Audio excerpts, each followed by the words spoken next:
Okay, greetings. My name is Robin Walker, and what I do for a living is I write stuff, and I'm also the Director of Education for our company, BlackHistoryStudies Limited.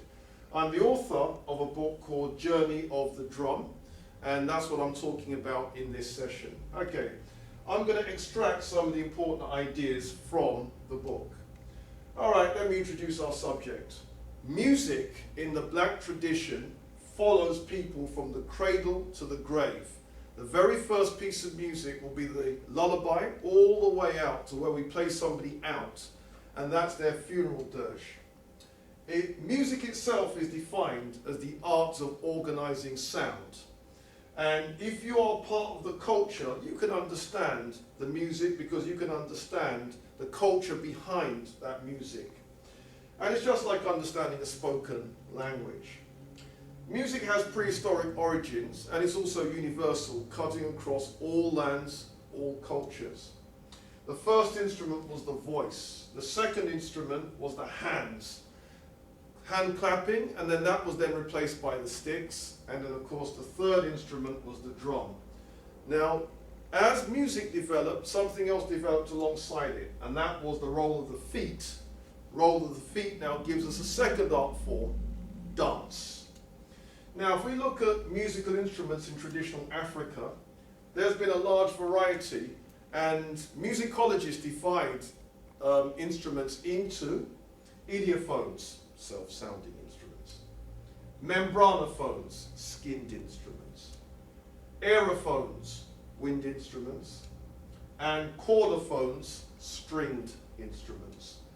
Okay, now let me give you some ideas. Idiophones, self-sounding. These include the rattle, the sistrum, the finger bell, the mbira, and the xylophone. Now, many of us have come across this, but we didn't know that that's a traditional African musical instrument.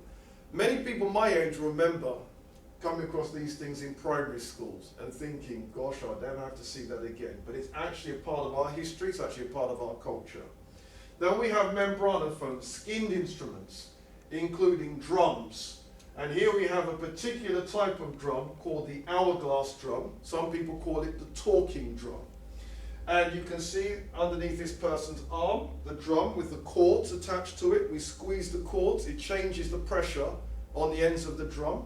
And that change of pressure changes pitches. And as you change pitches, and as you play the drum, you get different pitches. Many African languages are tonal. What is said is not just what word was used, but at what tone was the word spoken at. And you can replicate that on these talking drums or hourglass drums. Then we have aerophones, wind instruments such as the flute, the ivory trumpet, and this instrument here, the double clarinet. Now, this type of instrument, people have even found these in the tombs going all the way back of the ancient Egyptians. It's now become a Hausa instrument. Chordophones include stringed instruments, the zither, the fiddle, the lute, and the kora. Again, many people didn't know that these instruments came about in Africa, and in particular the kora is a very beautiful instrument which is associated with the court music of medieval Mali. Now, the historical musical tradition follows African history. Now, for those people that don't know, African history is the oldest history on earth. And the beginning parts of African history is ancient Egypt. Now, many people are confused by this because they think that the ancient Egyptians looked something like the modern Egyptians, who are Arabs. Now, what happened is that ancient Egypt, in fact, the whole of North Africa, was conquered by people from Arabia in early medieval times. Before that, the early Egyptians were Africans like us. And here we see an image which has been simplified from an Egyptian temple, the temple of Ramesses III. On the temple walls, there's actually 4 of this character, 4 of him, 4 of him, 4 of him. 16 images. But it's difficult to photograph 16 images spread out on more than one wall. So it became the tradition, beginning in 1913, for scholars to reproduce the image where the 4 images were contracted into one, 4 became 1, 4 became 1, 4 became 1.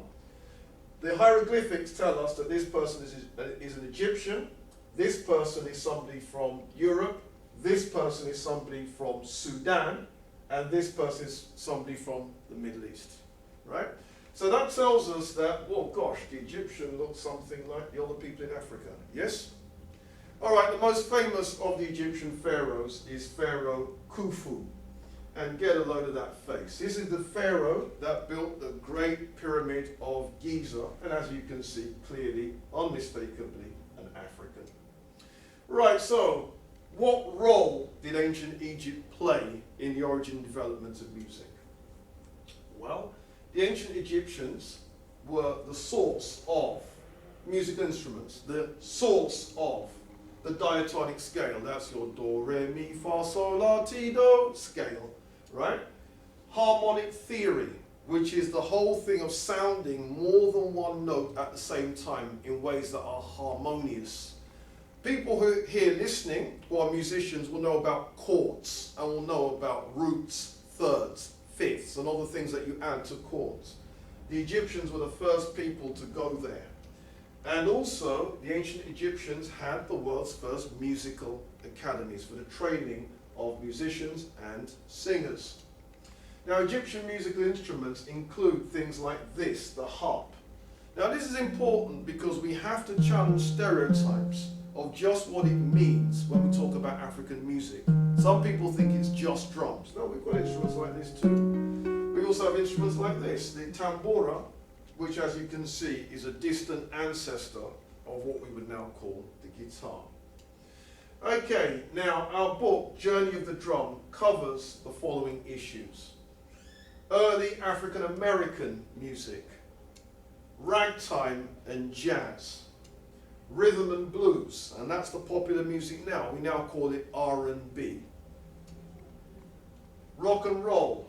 Yes, that's an African American thing. A lot of people think that's a white thing. No, that's our thing too. Reggae, funk, hip-hop, and even bringing the story up to date, techno. Okay, so that concludes the infomercial. Let me wrap it up right here. You want to know some more? Check us out. We are at www.blackhistorystudies.com.